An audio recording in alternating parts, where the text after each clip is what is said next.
অতীতৰ কবৰ খান্দি কংকালৰ তালিকা বিচাৰিছা তুমি সাগৰ কণিকা।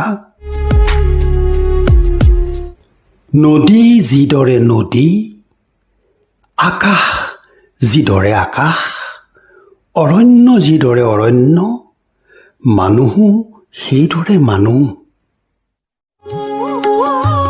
কেতিয়াবা সত্যৰ সৌন্দৰ্যক পাপ আখ্যা দি মানুহে প্ৰহসনৰ পথ লয় কেৱল ভাৱমূৰ্তিৰ তাৰণাত। অদৃশ্য আত্মাৰ গুণগান গাই দৃশ্যমান শৰীৰক নাকচ কৰে।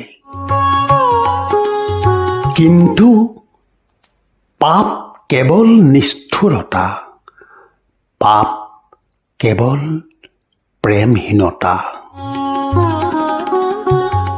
মানুহক দুখৰ আন্ধাৰতো সুখী কৰি ৰাখিব পাৰে কেৱল ভালপোৱাৰ গভীৰতাই। কিন্তু পৰম্পৰাৰ সীমাই প্ৰেমক আৰু প্ৰেম কৰি নাৰাখে।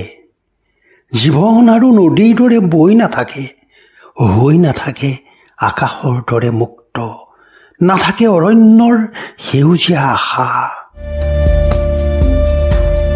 মোক অতীতৰ কংকাল নাসাজিবা উৰ্মিমালা, নিসংগতা মোৰ পাপ নহয়, একাকিত্ব মোৰ ব্যাধি নহয়। মই মাথো লীন হৈ যাব খোজো প্ৰেমৰ পৃথিৱীত মানুহৰ দৰে, কবিতাৰ দৰে।